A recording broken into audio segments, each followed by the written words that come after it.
Oke, Sobat Netcom, ketemu lagi di FOMO, Fokus Netcom.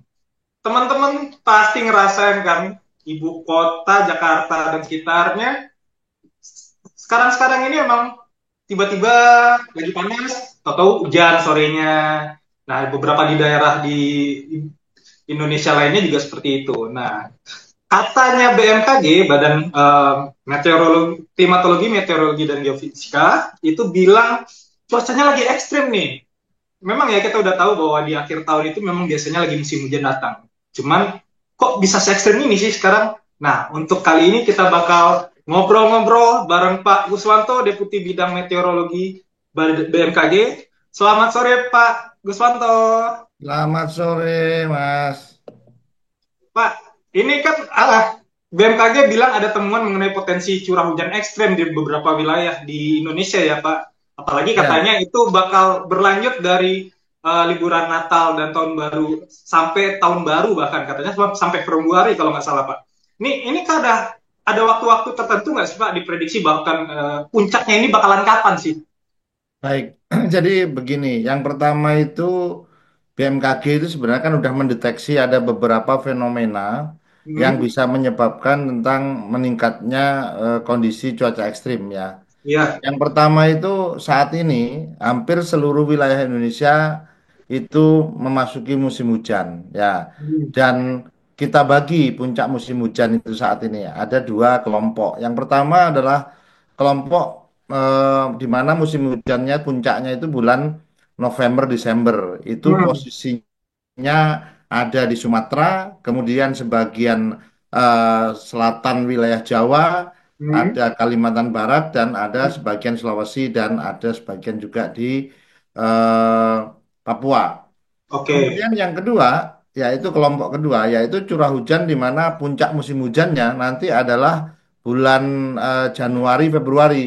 Oke. Itu ya itu terjadi sebagian kecil Sumatera, Hmm. kemudian ada juga Jawa bagian utara ya.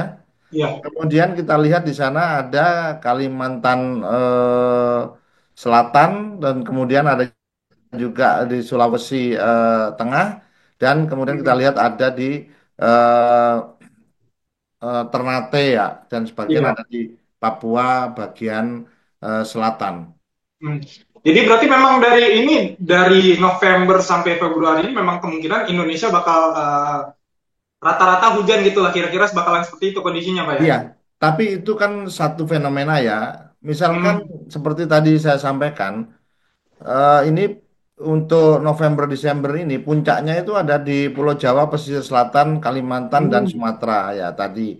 Iya. Namun fenomena yang lain itu adalah munculnya fenomena yang namanya Madden-Julian Oscillation. Nah, Hmm. Madden-Julian Oscillation itu adalah propagasi awan-awan konvektif ya dari Iya. wilayah barat menuju wilayah timur dari Samudra Hindia masuk Hmm. ke Sumatera, Jawa, kemudian nanti akan selesai di wilayah timur Indonesia. Itu yang Hmm. kedua. Yang ketiga, saya masih melihat ya BMKG juga masih melihat bahwa adanya fenomena yang kita sebut cold surge atau Hmm. nanti ini akan muncul pada saat angin muson barat atau angin monsun barat. Nah, kemudian yang terakhir yaitu berdasarkan analisis Streamline kami, analisis angin itu ditemukan beberapa wilayah yang mengalami sirkulasi siklonik ataupun konvergensi, di mana ada beberapa tekanan rendah. Seperti Hmm. beberapa hari yang lalu kita melihat ya, kan saat ini kan pada waktu bulan-bulan yang lalu, September, November ya, itu rata-rata tropical cyclone atau bibit siklon itu tekanan rendahnya ada di belahan bumi utara Indonesia. Dan Oke. sekarang ini mau bergerak nanti Desember, Januari, Februari ini ya, di Desember akhir ya, Januari, Hmm. Februari, Maret, April itu akan berada di wilayah selatan. Nah, Hmm. titik-titik inilah yang banyak menyebabkan terjadinya pengumpulan awan dan sehingga Hmm. meningkatkan curah hujan di wilayah Indonesia. Nah, Hmm. untuk belakangan ini kita lihat kemarin Sukabumi ya. itu Iya. sejak beberapa hari ya, mungkin 3 hari, sejak tanggal 30-an, 30 November, itu ditemukan low pressure area di sebelah barat Bengkulu. Hmm. Dan dia bergerak. Akhirnya di tanggal 3 dia berkembang dari low pressure area menjadi bibit siklon Hmm. 99S. Nah, itulah dia menjadi ini, menjadi apa? Agak meningkat curah Oh iya. hujannya. Sehingga pertama dampak tidak langsungnya adalah angin kencang. Beberapa hari Hmm. di Jakarta itu terjadi sampai Iya 28 betul. knot ya. Nah, baru Hmm. kemarin juga. Nah, di samping adanya sirkulasi siklonik atau siklon tadi, itu Hmm. ada towering cumulus yang kemarin juga terjadi. Sehingga Hmm. inilah yang menyebabkan curah hujan di mana Sukabumi itu begitu lebat. Iya. Kira-kira itu ya. Ya. Pak, ini kan banyak fenomena-fenomena yang terjadi dari November sampai Desember ini nih, Pak. Ini kan sampai Ya, kemarin pada saat rapat dengan Komisi 5 DPR, itu Kepala BMKG sempat mewanti-wanti bahwa ada potensi banjir besar seperti 2020 bisa terulang kembali, katanya begitu, Pak. Nah, ini ya. kan bisa dijelaskan nggak sih Pak terkait hal ini? Apa sih indikator yang menunjukkan bahwa pola cuaca ini kan memang banyak yang sudah Bapak jelaskan tadi itu kan memang pola-polanya banyak perubahan-perubahan dan perkembangan ini sampai sampai saat ini kan sampai ke banjir bandang kemarin kita mendengar beritanya itu di Sumatera. Nah ini apa sih yang mengindikasi bahwa kondisi ini bisa sama buruknya atau bahkan lebih buruk dari 2020 waktu itu Pak? Ya, jadi gini, kalau kita lihat fenomena itu muncul bersamaan atau tidak. Kalau Hmm. munculnya bersamaan, saling beramplifikasi, itu Hmm. kemungkinan bisa seperti tahun 2020. Tapi kalau fenomenanya tidak beramplifikasi, hanya Hmm. satu atau tunggal, Iya. mungkin tidak akan seperti tahun 2020. Hmm. Kita lihat kan seperti hari ini itu sudah Hmm. mulai berkurang untuk adanya apa eh lanina, lanina lemahnya kan sudah berkurang nih. Kemarin kan indeksnya sudah tidak lanina lemah lagi menuju udah netral. Nah, kemudian cold surtnya juga belum belum terdeteksi nih. Dari Hmm. kita Hmm. lihat dari indeks CHAN atau cross equatorial northerly Hmm. sur itu juga belum ada, belum muncul gitu, masih di bawah. Namun yang bermain adalah Madden-Julian Oscillation dan beberapa titik-titik konvergensi ataupun sirkulasi siklonik. Ini Hmm. yang bisa kita sampaikan ya. Oke. Semoga tidak bersamaan itu saja yang Hmm. sehingga Oke. tidak akan menjadi seperti di tahun 2020. Hmm. Pak, ini kan terkait tadi Bapak sudah jelaskan yang soal kondisi Sukabumi kan ada perubahan belakangan ini kan sudah ada perubahan. Ini kondisi cuaca di Sukabumi dan Merak ya. Ini ada prediksi kapan mulai membaiknya nggak Pak dari BMKG? Gimana? Kalau dilihat dari perubahan cuaca yang terjadi saat ini kan siklonnya sudah ada pergerakan juga ya Pak. Tadi Bapak sudah jelaskan kalau tidak salah. Nah ini Ya. kan di Sukabumi dan Merak ini ada prediksi kapan mulai membaik cuacanya Pak? Jadi kami sampaikan lagi ya bahwa Hmm. yang kemarin itu sudah bergeser. Namun Hmm. ini muncul baru lagi. Oh, oke. Ya, jadi kemarin kan sudah lari ke jauh ke arah barat daya ke Iya. Kepulauan Kopos ya. Namun Hmm. ini kita menemukan kembali, mendeteksi kembali lah ya. Mendeteksi kembali yaitu kalau kemarin 99 S, sekarang Hmm. itu 91 S ya. Hmm. Nah, 91 S ini posisinya di mana? Dia terpantau di Samudra Hindia sebelah selatan Banten, tepatnya di 9,5 derajat lintang selatan dan 105 bujur timur dengan kecepatan 15 knot. Ini baru 15 knot. Hmm. Nanti kalau dan tekanan udaranya baru 1006 hektopascal. Kalau ini Hmm. dia berubah salah satunya, misalkan nanti apa itu kecepatan angin sudah berubah menjadi kategori bibit siklon tropis ataupun jadi ini akan berkembang lagi dan tekanannya turun maka dia Hmm. bisa menjadi siklon tropis. Nah, Hmm. ini muncul terus kemudian saya sampaikan juga saya tambahkan ternyata low pressure area yang kemarin kita Hmm. deteksi terjadi di sebelah selatan Kupang ini Hmm. masih eksis masih Oh, eksis. Jadi saat ini kalau boleh saya sampaikan, wilayah sebelah selatan, Jawa, hmm, kemudian Bengkulu, Lampung, dan kemudian Bali, Nusa Tenggara, hmm, itu rata-rata masih didominasi banyak hujan. Mulai oke. dari pagi sampai siang hari ini, sore Hmm, hari ya. Ini kira-kira itu. Jadi oke. jangan diasumsikan bahwa kalau sirkulasi siklonik tadi muncul, udah hilang, besok nggak muncul lagi. Dia Oke. tidak. Dia punya sifat patah tumbuh kembali. Karena apa? Oke. Jadi anginnya itu belum mantap bertiup dari Asia menuju Australia ini belum mantap. Nanti di Hmm, akhir Desember baru dia mantap itu. Jadi masih ada hmm, angin yang dari Australia yang mengkonternya sehingga angin itu bisa membentuk konvergensi maupun daerah netral ya. Itu. hmm.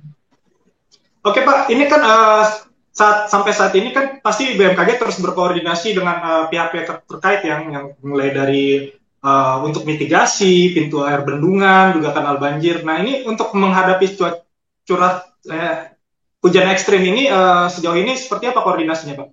Ya. Apakah pihak-pihak terkait ini sudah siap semua? Ya, BMKG sudah melakukan beberapa rangkaian koordinasi. Kebetulan kan juga eh, negara kita itu rutin melakukan pertemuan saat persiapan Natal dan Tahun Baru ya. Hmm, Kebetulan kita juga siap ada di sana. Jadi misalkan kita sudah berkoordinasi dengan rapat tingkat menteri yang sudah dihadiri oleh Ibu Kepala hmm, BMKG bersama Menteri Menko PMK. Di sana ada hmm, TNI, ada Polri, ada BNPB dan beberapa stakeholder terkait lainnya, ada Kemenhub, ya, ada PUPR. hmm, Kemudian dilanjutkan lagi kita juga melakukan pertemuan dengan Kementerian Perhubungan. Kita hmm, juga lakukan juga dengan Kementerian PU ya, karena hmm, PR-nya kan sudah berpisah, tinggal PU-nya.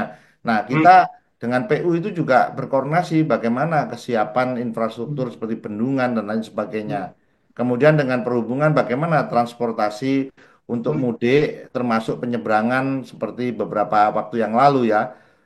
Tanggal 3, tanggal 2 itu kan terjadi cuaca buruk di penyeberangan Merak ya. Ini hmm, juga sudah kita koordinasikan. Dan yang terakhir, Ibu Kepala BMKG juga sedang melakukan audiensi dengan beberapa kepala daerah, jadi PJ hmm, Gubernur ya, mulai dari DKI, mulai nanti kita lanjutkan ke Jawa Barat dan hmm. yang lainnya yang memiliki dampak cukup signifikan. Oke. Itu kira-kira yang kita lakukan. Intinya BMKG melakukan koordinasi secara maksimal kepada Hmm, seluruh stakeholder untuk hmm. memitigasi, meminimalkan dampak daripada bencana hidrometeorologi. Pak, Itu, ini terakhir Pak. ya. Ini juga terkait dengan yang Bapak Guswanto sudah sampaikan tadi. Ini kan akhir tahun ini mobilitas masyarakat bahkan bakalan sangat tinggi nih Pak. Nah, Ya, pesan Pak Guswanto untuk masyarakat dan pemerintah daerah untuk menghadapi potensi bencana dan cuaca buruk ini seperti apa Pak? jadi ini dikaitkan dengan cuaca dengan transportasi mudik ya. Iya. Yang pertama kami sarankan yaitu seluruh misalkan kendaraan ataupun kesehatan manusia sebelum melakukan mudik kita persiapan dengan baik kendaraan sehat, badan kita juga sehat, menyiapkan perangkat apabila ada kemacetan di jalan itu kita persiapkan dengan baik. Itu yang pertama. Yang kedua, agar menyesuaikan kapan waktu berangkatnya ya. Kami Hmm, dari BMKG sudah menyiapkan yang namanya Digital Weather for Traffic. hmm, Jadi pakai jalur darat ada di sana. Kalau bagi yang menggunakan pesawat, kami juga sudah memberikan inasiam.bmkg.go.id. Di sana memilih hmm, penerbangan pagi, penerbangan siang ataupun penerbangan malam. Sehingga di sana sudah diketahui bahwa komposisi awan cumulonimbus banyak di mana. Kemudian juga bagi yang transportasi laut, kami juga menyediakan informasi cuaca untuk transportasi laut, yaitu inawis ya .bmkg.go.id. Nah, di sana juga ada gelombang tinggi seberapa yang bisa dilalui. Nah, itu yang kedua, tolong disesuaikan dengan kondisi cuacanya apabila ingin melakukan perjalanan. Yang ketiga, Bapak Ibu, kalau bagi terutama yang melakukan transportasi darat, ini yang penting darat ini. Karena apa? darat itu biasanya sulit terkontrol ya. Artinya Iya. kita ngantuk, kita ini Hmm. hindari kecepatan barangkali kecepatan tinggi manakala hujan ya, viper Hmm. harus dijalankan karena ini sangat berbahaya apabila ada aquaplaning. Nah, Hmm. aquaplaning yaitu semacam fenomena roda itu tidak bisa menapak karena ada genangan air, namun kecepatan tinggi. Ini bisa membuat kita slip ya. Itu. Kemudian yang terakhir, barangkali kita di dalam perjalanan hendaknya tidak memforsir. Kalau jaraknya jauh ya diusahakan istirahat dengan baik, kemudian disiapkan kondisi fisik dengan baik. Itu kira-kira yang bisa kami sampaikan. Yang penting mudik apa mudik Nataru dengan aman, nyaman dan penuh berkah. Iya. Baik, terima kasih banyak Pak Guswanto, Deputi Bidang Meteorologi BMKG sudah memberikan informasinya buat kita semua. Sobat Medcom, jangan lupa saksikan FOMO berikutnya di waktu yang lain. Baik, terima kasih. Salam Ya, jumpa. terima kasih banyak Pak Guswanto. Amin.